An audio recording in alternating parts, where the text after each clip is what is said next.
Hey everyone, just a reminder that there will be a recap of the big news stories coming out of the G1 Climax tournament at the end of this video, including the A block and the B block paths to victory.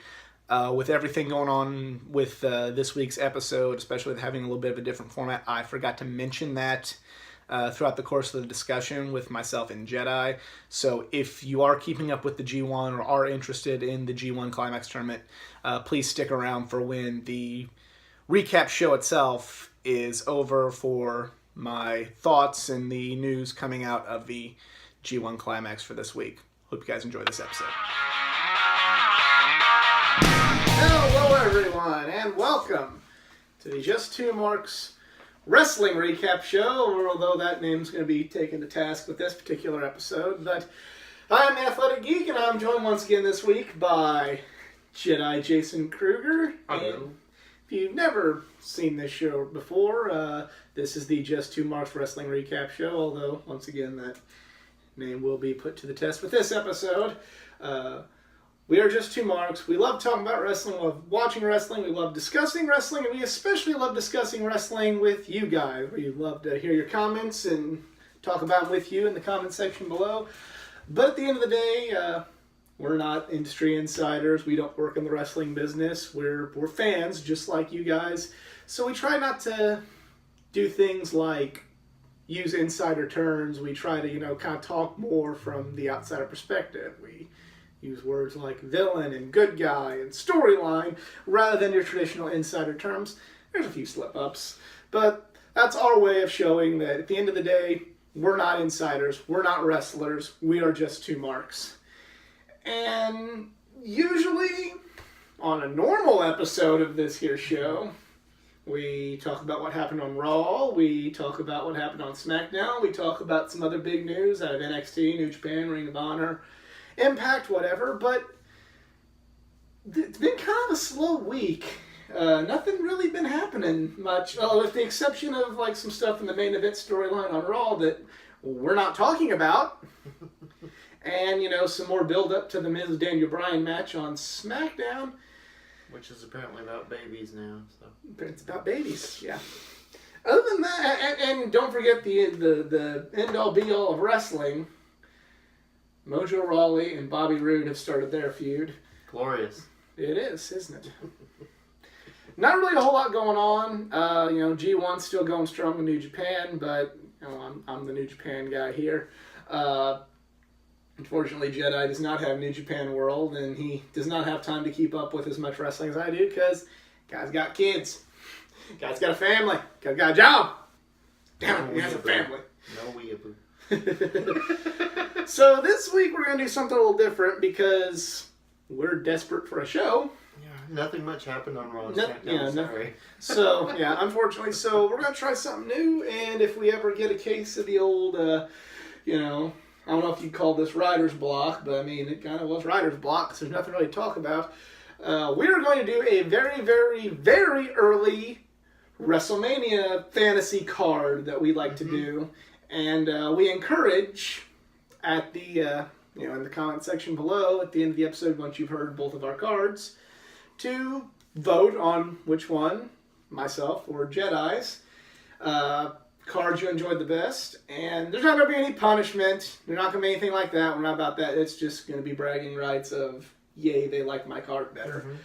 And if this does well and people enjoy this, maybe whenever the wrestling world is going a little slower, we can think of other things to do kind of essentially fan fiction on. Right. But without any further ado, let's hear Jedi's fantasy Wrestlemania card. Alright, so this is your... Yep, this is my rough idea. I tell you what, it really made me appreciate the writers. Right. Well, how do we fit this guy in? Right. So, anyway, I kind of built with a couple things, then just kind of worked around the rest of it, honestly. And some of it was a real struggle, like the tag division, because good golly, the tag division right now on both shows. But, so, I foresee that Raw Women's Championship, I think Rousey's going to get it before WrestleMania. Okay. And I think Charlotte Flair is going to win the Royal Rumble and challenge her. We're going to have a big marquee match. Charlotte beat Asuka last year. And I have a feeling Rousey won't be defeated either, so they'll both be undefeated. They'll both be the biggest names. The WWE built from the ground up girl and the MMA girl, basically. If that makes sense. So I think that's going to be a big deal. This might be more dreaming than anything, but I'm hoping Daniel Bryan could win the men's Royal Rumble and challenge the heel Samoa Joe, who will have... Heel? What's a heel? Oh, I'm sorry. You're right. This right here. Samoa Joe's heel. That's what he's going to challenge. Yeah. Samoa Joe is a villain right now, as we know, and I think he's going to be the monster villain that has the belt at that point, and Daniel Bryan's going to challenge him, and it's going to be the ultimate, because Samoa Joe is about the biggest monster villain you got right now, I think, and that's where Daniel Bryan thrives the best, in my opinion. And yeah, have you seen those two wrestle before? Go back to Ring of Honor and find it. Yes. Go back and find it. 2004 to 2006 Ring of Honor. Go find that shit. I'm just going to write these. I wrote these down in a weird random order, so I'm just going to read them off so I don't miss one. U.S. Championship. I'm going to go with Rusev, and I'm hoping he might be a good guy by then, but we'll see. I'm going to say Rusev, Nakamura, Miz, and Andrade Cien Almas in a four-way for the U.S. Championship. They like their multi-man matches at WrestleMania, especially for the mid-card belts. So, Intercontinental Championship, Drew McIntyre versus Ambrose versus Ziggler versus Jinder Mahal. I'm pretty sure Ambrose is just waiting to come back, so I'm thinking he'll be back by then. I'm thinking McIntyre's going to take the title somehow. I'm not sure how, and for some reason I feel like they're not going to forget Jinder. Is mainly why I threw him on there, but I think Ambrose is going to be the big hero that everybody rallies behind at this point. I don't know. Raw Tag Titles, I'm really hoping the Authors of Pain and Revival, they're two actual legit teams. Yeah. And yeah, it could the Revival deserves so much more. Right. But once again, I still have the hammer from when I was hanging up more pictures, like, here's that dead horse. We're going to beat some more about NXT guys not getting, and girls, because Asuka was the subject of my big rant last week. And it's going to keep beating that there dead horse. Right. And again, the thumbnail probably going to be, Geek's going fucking crazy. The Geek's going fucking crazy. He's like killing somebody with a hammer on the wrestling show. But yeah, I think maybe Authors of Pain might even be a good guy team by then. Revival will be the villains, because sometimes you just enjoy people running through other people like a freight train. AJ Styles versus Randy Orton. Not for a belt, just like a blood feud thing. I mean, we all know Orton, when he's a bad guy, is capable of doing some messed up stuff. And right. I just think that they would play well off each other, honestly, with AJ as a good guy. I could see it being a big thing. Like, I'm not going to go into more details than that, but I think that'd be pretty cool. SmackDown titles, I went for a freaking, what they call it, gauntlet match. Like a 5 or 6 team gauntlet match thing. I'm just going to spitball and say Bludgeon Brothers are going to hold it all the way to WrestleMania again. They won it. I'm just going to go with that. I'm going to say it's them, the Bar, Usos, basically every team, New Day, and this is my shot in the dark. There's a lot of rumors that Rey Mysterio is going to be signing with the company again. I'm going to throw Rey Mysterio and Jeff Hardy in a nostalgia good guy tag team for people to really get behind. Because why not? Be down for that. Universal Championship, I think Braun the Strowman's going to have it. I think Roman Reigns is going to keep on fussing about how I should have won that by now, or I won that and you took it away from me with the Money in the Bank briefcase, blah, blah, blah. And or he'll ooh-ah and beat both Lesnar and Strowman, and right. We'll all die a little on the inside. I don't know. I think they're going to keep this thing up just to annoy us until WrestleMania with Roman complaining about how he should be the champion. And I think they're going to throw Lashley in there, because that way you got 3 bulls running into each other. Because, how many times have we seen Reigns and Strowman already? Yeah. Then again, we could say that about something we're not talking about, but, Finn Balor versus Rollins. I feel like Balor's spinning his wheels. I would be kind of interested to flip the script from SummerSlam a couple years ago. Make Balor a villain. And Rollins a hero. And I've been saying this here on the show for months, after being able to go back on various YouTube accounts, shout out to Showbuckle. His great New Japan videos he has on Vimeo, and formerly on YouTube, but now on Vimeo.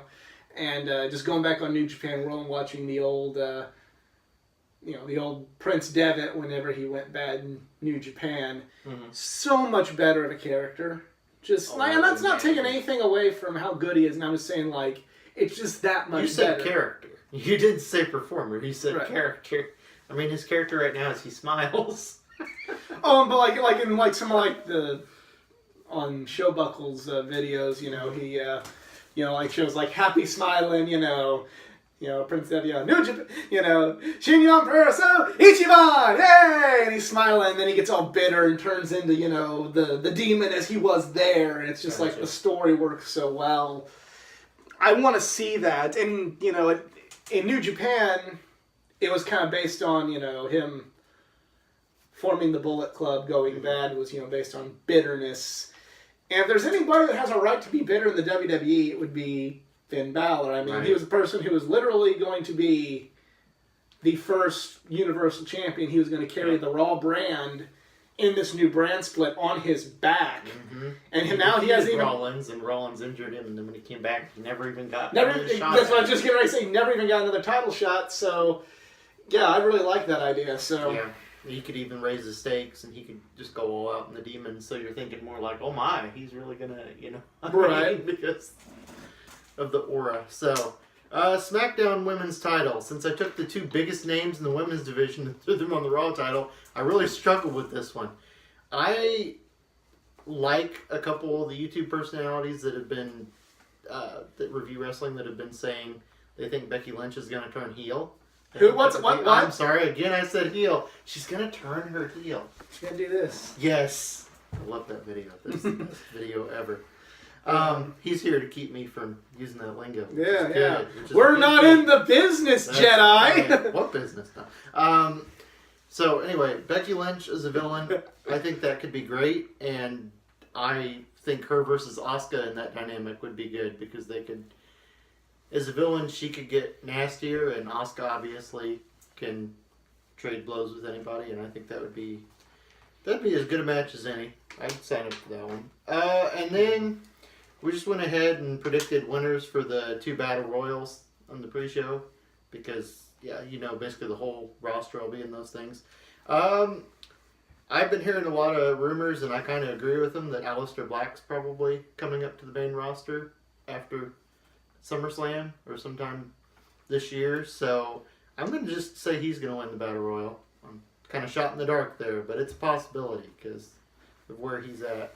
And then for the Women's Battle Royal, last year they let Naomi win it and did nothing with her since. This year, I think since all the other things are going to be happening, Alexa Bliss is going to feel left out, and they're just going to let her win it, because you always got to keep her somewhere in the picture, and that's kind of what I feel like is going to happen. So that's my, unofficial, official, really super early dream / slightly logical, well, what do we do with this person? This would be fun to watch. Prediction thing. For WrestleMania 35. For WrestleMania 35. 2019 in not New Jersey. Right. All right. Well, guess it'll be my turn now.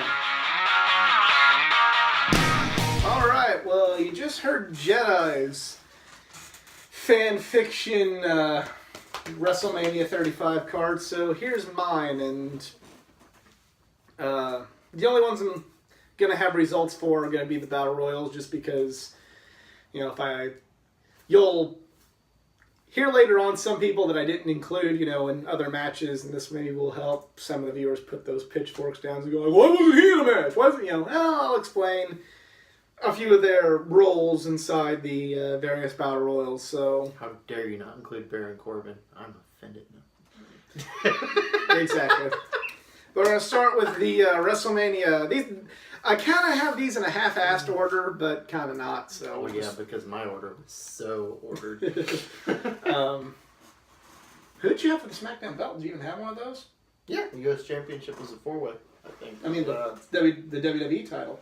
Yeah, Samoa Joe versus Daniel. Oh, yeah, that's right. Goodness, that was one of my better ones. Yeah, I know.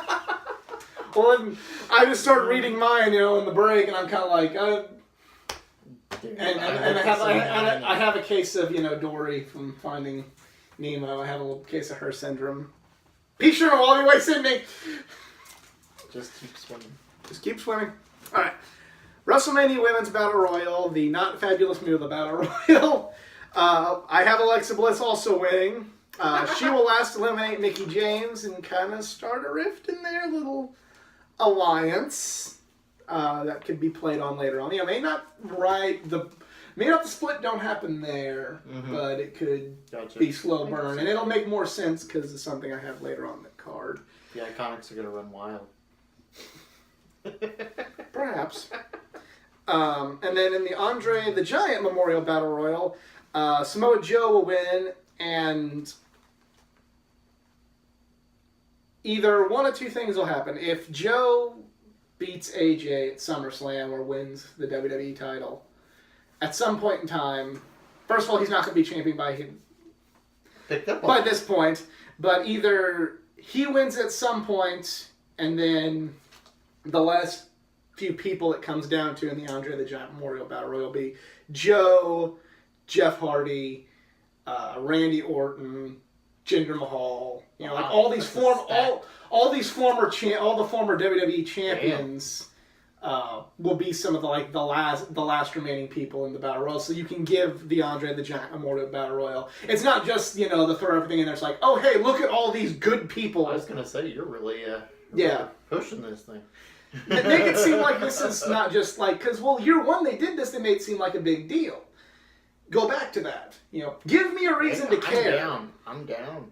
Maybe even kind of add a stipulation. I would even add a stipulation. If you win the Andre the Giant Memorial Battle Royal, you will get may not Money in the Bank, but kind of similar to in the New Japan Cup. It's not as big of a tournament as the G1, but you can challenge for any title you want at their next big show. Give that to the Andre the Giant Memorial Battle Royal winner. You can challenge for any belt want at the next show. Just like in New Japan, it's obviously, the Andre the Giant's not as big as the Royal Rumble, but at least give it some prestige. The New Japan Cup's nowhere near as big as the G1 Climax, but, hey, it's important. Something big can come in. So I'd either have Joe be part of the look at all the former champions we have here at the last part of this Battle Royal, or if Joe doesn't win, between now, win and lose it back in this world or in real world or whatever, you can say, look at all the former champions he eliminated to win this Battle Royal. Gonna kick the show off with some brand new champions being crowned. A brand new belt, the Women's Tag Team Championship. I thought about it, but will be decided here, and it will be the original 4 horsewomen of NXT going at it as Charlotte and Becky take on Sasha and Bayley to crown the first, at least of this iteration, because they used to have women's tag team titles back in the day. WWE Women's Tag Team Champions. Just kind of, it may not be the fatal 4-way you want, but, if they think they need, but, these 4 women started the revolution, if you will, the evolution, whatever kind of, they brought good women's wrestling to the main roster. And now they're going to, kick it off for their first set tag belts they've had in quite some time. So that will be match number 1. Match number 2, and this is another one where me and Jedi has some match. The Revival versus AOP. That's never going to happen because they don't care about the Revival. Where's my hammer? And beat that dead horse some more. And AOP for that fucking matter. Shit. No kidding. Yep. They go at it. It's Worldwide versus the B team. That's what it's going to be. I'm not going to complain. I ain't going to complain about that. Jeez.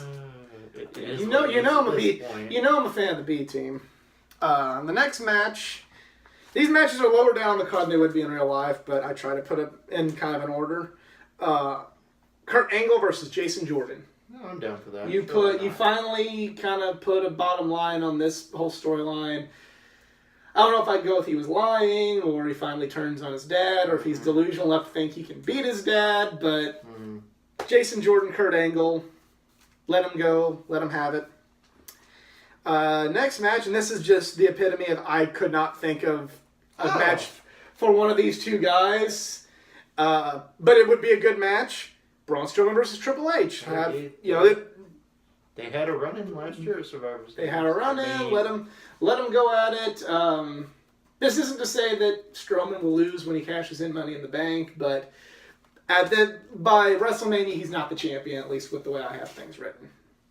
So Strowman versus Triple H. I could go for that. Mm-hmm. SmackDown tag team title match. Rusev and Aiden English versus The Bar. You think they're still going to be together by WrestleMania? Let's. Hey! I mean, it could be a Rusev Day miracle. A Rusev Day miracle.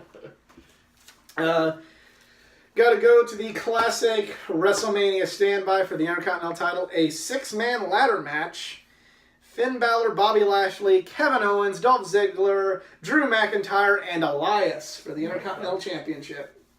Truth be told, that'd probably be the opening match and not the women's tag team title match, but still. That sounds let the 6 of them go at it. Let them, get everybody in a featured match on the card for something. Boom, there you go. The United States title match. Daniel Bryan versus Shinsuke Nakamura. I would still have Nakamura be the champion by this time and have him run with it, and then just eventually have him and Bryan have a run-in before us. Maybe even kind of start teasing at the Royal Rumble and have Nakamura eliminate Bryan or something like that. Keep it going, and then you lead to the U.S. title match. And truly go make the U.S. title seem important in this. Actually build it up like this is the first title on the WWE that Bryan held. This is the first title on the main roster that Nakamura held. Build up the importance of being U.S. champion for this match. Kind of similar to Rusev and Cena back at WrestleMania 31. Mm-hmm. The Raw Women's title match, I will have Ember Moon, by this point, be the champion, defending against debuting in the Women's Royal Rumble, not winning, but debuting in the Women's Royal Rumble, Shayna Baszler. Mm-hmm. Bring that match to the main roster, because it was damn fine. Yeah. SmackDown Women's title match. This is really fantasy because they've screwed the pooch on her, but I would have Asuka eventually win the title. And I would have Ronda Rousey win the Women's Royal Rumble. And, you're going to the show's going to eventually be going to Fox, so you want to kind of get some big names on there. There's no bigger name than Ronda Rousey. She chooses she's going to go after Asuka. And WrestleMania, Rousey versus Asuka. Yeah, the luster's gone because of, Asuka not just having been defeated, but having been defeated several times over. But they've got time. They got time to keep Rousey undefeated. They got time to build Asuka back up. So there you go. Hell in a Cell. The rematch from last year, John Cena versus The Undertaker. The John Cena-Undertaker match we want to see. Forgot about Cena. And I believe this should be the last stand of the Dead Man. Right. Yeah. It's a well-rounded WrestleMania.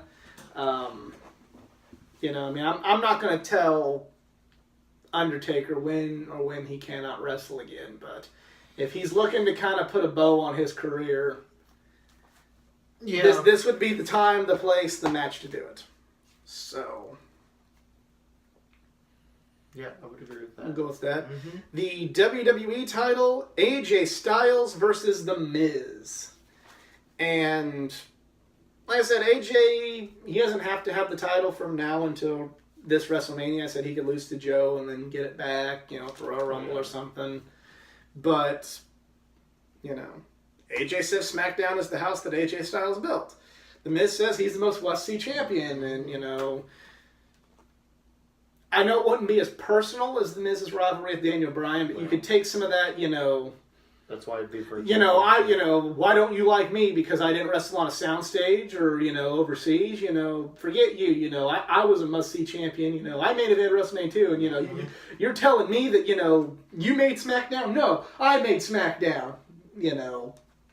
writes itself. You can maybe even have the Miz win the Royal Rumble to get there. Technically, Styles hasn't main evented WrestleMania, has he? Yeah, no, he hasn't. So it writes itself. Yeah, and I said this kind of thing about now. You could even have Miz win the Royal Rumble to get to this point. So AJ versus the Miz for the WWE title. Like I said, for people saying like, AJ shouldn't hold the title that long. AJ shouldn't be the champion for that long. No, then at SummerSlam, give it to Joe for a few months. I would argue that Brock Lesnar shouldn't hold the Universal titles. You know what? Then at real SummerSlam, have Samoa Joe win it, and then have Samoa Joe lose it back to AJ at the Royal Rumble, and you go from there. And then Joe's in that conversation with all those heavy hitters, that I mentioned in the Andre the Giant Memorial Battle Royal. So there's that. And then finally, the Universal title. The champion, Roman Reigns, because this is fantasy, but let's keep it in reality. Roman Reigns is going to be the fucking champion. He's going to be our God, and we praise him. You'll like it. And he will defend his Universal title in a triple threat match in the main event against Dean Ambrose and Seth Rollins. Dean Ambrose will have gone completely bad at this point, and we get a taste of sicko John Moxley that we had. You can't go quite to the level that he was at on the Independents, but you can kind of... You can bring that out of him if need be. Rollins is, your good guy, and then you have Reigns going to do it anyway, but you could, kind of write him more as the in-between. He could be bitter about things. You've got your tweener, if you will, your in-between, and then you've got your full-on psychopath. So, I like it. Finally, Plus, it's the Shield. I mean, finally, the true Shield implosion, if you will. Well, finally, the Shield, after making a big splash, after them having their previous encounter already, they're gonna do it in the main event, the biggest stage of them all. They're all gonna show that they have arrived. I would personally have Seth Rollins win that match, but let's keep it right. Ambrose take some sort of weapon and slice Reigns' jacket off of him. Yeah. That'd be cool. Right? I would personally write this now. I would probably have Seth Rollins win this one, but let's keep things in reality. Roman Reigns is winning this bastard if this goes to Vince McMahon's desk. But that is my card.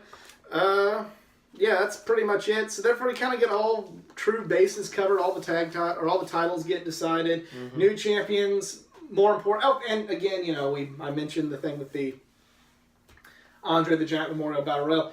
The same thing could happen with the Women's Battle Royal. You can get a women's title shot at the next pay-per-view.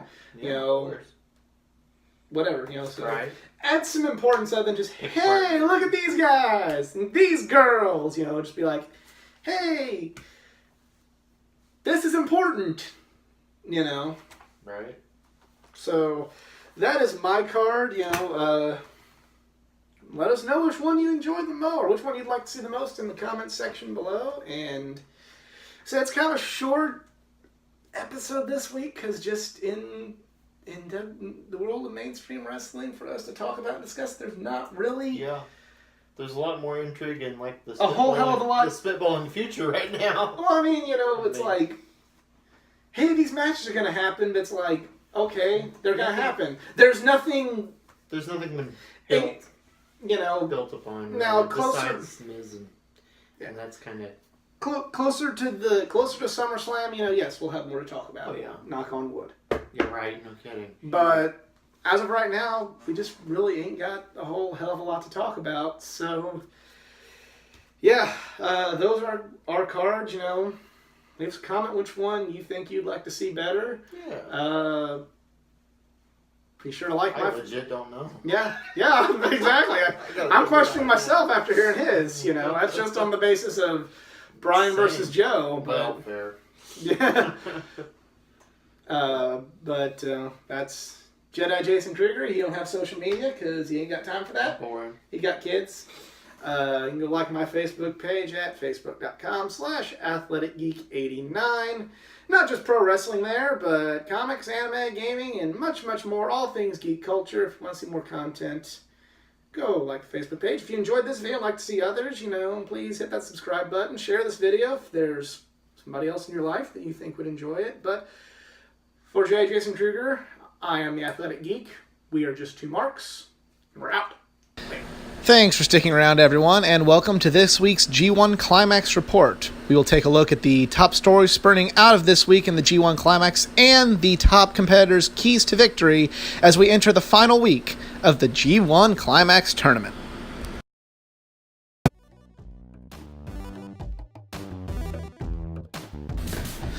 On August the 4th, Kenny Omega suffered his first loss in the G1 Climax. He fell to Chaos member Tomohiro Ishii. Despite being mathematically eliminated from being able to win the G1 Climax, with this victory, Ishii now has earned the right to challenge Kenny Omega for the IWGP Heavyweight Championship, thus saving this G1 from being a total bust for the Stone Pitbull. Even with the loss, Kenny Omega is still in control of his destiny here in the G1. However, this does open things up a lot more for other competitors in the B Block. Right, now let's take a look at what the top stars in B Block have to do to go to the finals of this year's G1 Climax. For Kenny Omega, at this point it's simple. Win out. If he's able to win his next two matches, that will put him at 16 points, and no other competitor within B Block will be able to catch the cleaner on his way to a third straight G1 Climax Finals. This may sound redundant, but as long as Omega doesn't lose any of his upcoming matches, he will still have the appropriate points to advance to the finals of the G1.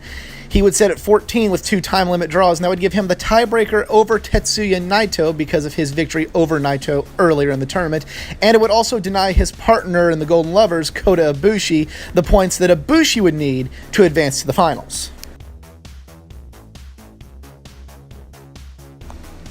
For Kenny's partner Kota, he doesn't have quite as much control as Kenny does, but he has significantly more control than others in the G1. The big thing for him is he cannot take another loss, and on the final night of B Block action, he must beat his partner Kenny Omega to have a shot at reaching the finals of the G1 Climax.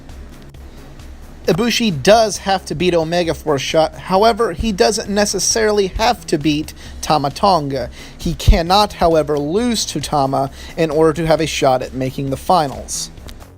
While 2 points in victory are always preferred, if he is able to avoid the loss and just go to a time limit draw with Tama, there is still a scenario to which Kota will have a chance to go to the finals of the G1, however, he will still need some help from other pieces falling into place in order to get that scenario. That piece that would have to fall into place would be for Kenny Omega to draw or lose in his upcoming match with Toru Yano. In this scenario, without the 2 points for a win over Yano, it would keep Kota in the hunt and would help him be able to either beat Kenny on points on the final night or tie him and be awarded the tiebreaker. This, of course, is all predicated on the must-win scenario for Kota on the last night against Kenny Omega. Unlike the previous two competitors, defending champion Tetsuya Naito needs a lot of outside pieces to fall into place in order to have a shot at repeating as G1 Climax champion. However, first and foremost, he must win out. He cannot take a loss, he cannot take a draw in order to have sufficient points to repeat as a G1 Climax finalist. He must win both of his remaining block matches.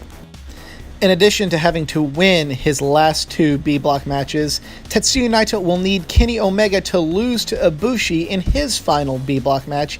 He will also need Omega to lose or draw with Toru Yano in his upcoming B Block match.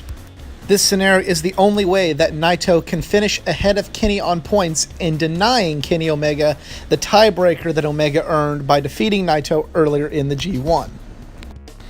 As previously stated, Naito will need Ibushi to defeat Kenny Omega in the final night of B Block action. However, Naito will also need Ibushi to lose or draw with Tama Tonga. As with the Omega scenario, this is the only way that Naito can finish ahead of Ibushi on points and render the tiebreaker that Ibushi earned through beating Naito moot. It's a very, very improbable scenario, but it's not an impossible scenario. There's still hope for Tetsuya Naito to repeat as a G1 Climax finalist.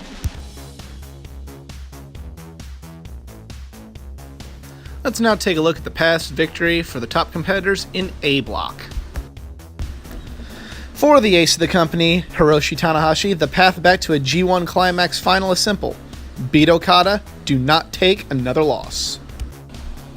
By defeating Okada, Tanahashi would ensure that the Rainmaker would have no advantage over him to get a berth in the finals. He would have no tiebreakers over Tanahashi, and he would not have the sufficient point total to advance to the finals of the G1 Climax. In addition to beating Okada, the ace cannot afford to take another loss. A loss would potentially put him into a tie with Switchblade Jay White, and Jay White has the tiebreaker with Tanahashi due to Jay White's victory over Tanahashi earlier in the tournament. If he can keep up the momentum, the ace of the universe, the once-in-a-century talent, may have one more run to the Wrestle Kingdom main event left in him. For the former IWGP Heavyweight Champion Kazuchika Okada, the Rainmaker must win out. That is the only conceivable way that he will have the sufficient amount of points to secure a berth in the G1 Climax Finals. In addition to winning out, the Rainmaker will also need his Chaos stablemate Switchblade Jay White to lose a match to avoid a three-way tie. Jay White earned the tiebreaker over the Rainmaker by defeating him on the first night of the G1 tournament. Though it may seem like a tall order, there is a clear path for the Rainmaker back to the main event at Wrestle Kingdom and possibly back to his coveted IWGP Heavyweight Championship. As for Switchblade Jay White, he needs a Tanahashi loss in order to catch back up with the once-in-a-century talent's point total. From there, the Switchblade just needs to keep pace with both the Rainmaker and the Ace. After having defeated them earlier in the tournament, he holds the tiebreaker, and in the case of a three-way tie, the nod will go to the Switchblade for the A Block Finals. As I stated in my first G1 report, Jay White went from dark horse to favorite, and there is still a very good possibility that the Switchblade could earn his first G1 Climax Finals berth and possibly his first Wrestle Kingdom main event.